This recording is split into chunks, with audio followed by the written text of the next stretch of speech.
Ashama akkam jirtu kabajamtoota hordoftoota madda keenya oduu sinittimaa oduu waliin numar 7. Kaaba Oromiyaa godina Wallootti aanaa Jillee Dhummuugaa keessatti guyyaa har'aa araara Oromoo aanaa Jillee Dhummuugaa fi Affaar aanaa Addaleelaan wal qabate maqaa ulamaa'iitiin namoota walitti qaban irratti bulchiinsi aanaa Jillee Dhummuugaa maqaa araaraa yeroo dhahametti ulamaa'in aanaa Jillees gaafii yaa ummata keenya wal hin somnu maal irratti walii galleeti walitti araaramna silaa kan wal ajjeesaa jirruuf sababa lafaati jedhanii bulchiinsa aanaa gaafannaan deebii isaan ulamaa'if deebisan yeroo araaraa kanatti dhimma daangaa hin kaasina jallinsneetuma araaramna isin ulamaa'in ajrii araara qofa da'awaa nuuf godhaati hawaasa nuuf gorsa yeroo ammaa yeroo waa'ee daangaa dubbannuu miti jechuun ulamaa'if deebii kennuun ulamaa illeen gaafilee ciccimoo gaafatan diraamaa araarichaa keessaa hanbisuun guyyaa har'aa gara Affaar aanaa Addaleelatti imalanii jiru. Ummanni keenya araara shiraa kanaan gowwoomee akka of hin daganne jechuun qeerroon naannawa sanii ergaa dabarsee jira. Gidduma kana keessatti konkolaachiftoota dabalatee abbootiin qabeenyaa hedduun roorrifamaa jiraachuu jiraatan tokko madda nageenyatti himee jira. Konkolaachistoonni dirqisiifamanii waraana konkolaataa isaanitti fe'anii gara dirree lolaa akka geessaa jirantu himamaa jira. Abbootii qabeenyas dirqamaan qabeenya irraa fuudhamaa jirus nuuf himanii jiru. Madoo Dasee Kutabaar keessatti loltoota Tigraayin madaahan gara mana yaalaa kamisee fidanii hawaasicha fayyaa dhabee manicha yaalaa ciisaa turan akka ari'an maddi keenya madda nageenyatti himani. Ummanni keenya Walloo ammatti kaabinee fi nafxeenyaan maqaa jihaadaa labsameera jedhuun ummata isaaniif tole jedhee gara adda waraanaatti fe'aa jiru. Ummanni garii caalu ammoo shira jaraa hubatee waraana nun barbaachisne irratti hin hirmaannu jedhanii waan jalaa didaniif jarri ummata irratti shira hedduu yaadaa jiru. Shirri jarri hojjechuuf maraataa jirtu keessaa inni ijoon masgiida amantii irratti ofumaa haleellaa raawwachuun juntatu kana godhe jettee jihaada jettu sana dhugoomsatuuf hojjechaa jiru.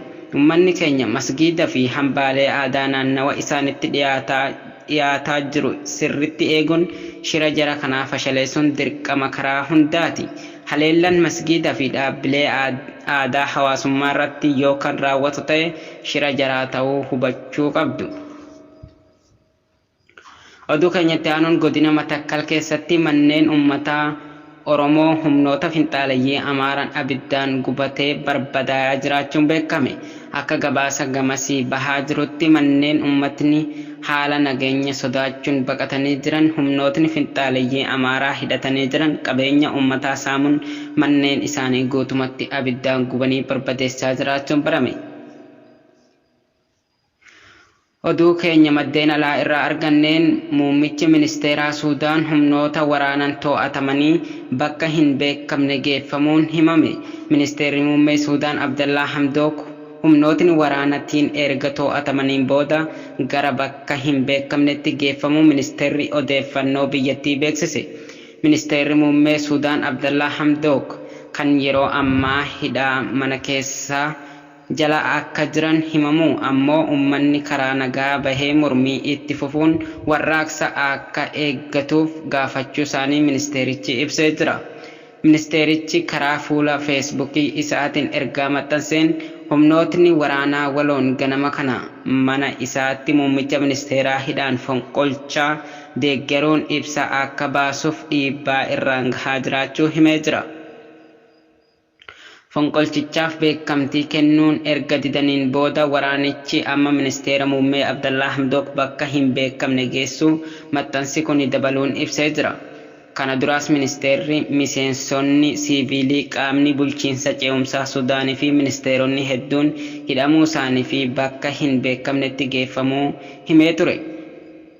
Fonqolchamuu Abdallaa Hamdook kana hordofuun Suudaanitti manni maree walaabaa diigamuu waraanni biyyattii hime. Manni maree walaabaa Suudaan kan damee humna waraanatii fi siiviilirraa walitti dhufuun mootummaa ce'umsaa Suudaan hoogganaa jiru diigamuu isaa dursaan mana maree walaabaa kan Leetinaal Jeneraal Abdul Fattah Abdul Burhaan himani. Ameerikaan siviilonni mootummaa ce'umsaa Sudaan keessa turan hidhamuun akka ishee yaaddesse beeksifte. Ameerikatti ergamaan addaa Jeffrey Feltman humni waraanaa Sudaan mootummaa ce'umsaa siviilii qabee hidhaa jiraachuun akka isa yaaddesse beeksisee dubbatee jira. Ergamaan addaa Ameerikaa kan jedhan ergaa ministeerri beeksisaa Sudaan namootni siviilii hedduun hidhamaa jiraachuu fuula feesbuukii isaanii irratti beeksisanii booda ture. Ergamaan addaa Ameerikaa itti gaafatamaan dhimmoota Afrikaa Jeffrey Feltman fuula Tiwiiterii isaanii irratti akka barreessanitti mootummaan ce'umsaa siviilii Sudaan hidhamuun heera mootummichaan kan wal rukutuu fi deeggarsa Ameerikaas rakkoorra kan buusu jechuun balaaleffatee jira. Egaa kabajamtoota keenya oduuleen har'aaf qabannee dhiyaanne sangammaatti daawwattanidha. Oduulee biyya keessa fi biyya alaa qindeessee kan isin biraan gahaa ture Anumar Sabaati. Gama ogummaa teeknikaa fi editariin kan nufaana ture Muhee Callaadha. Oduun keenya kana fakkaataa qophiilee madda nageenyaa tanneen hafte waliin turtii gaarii.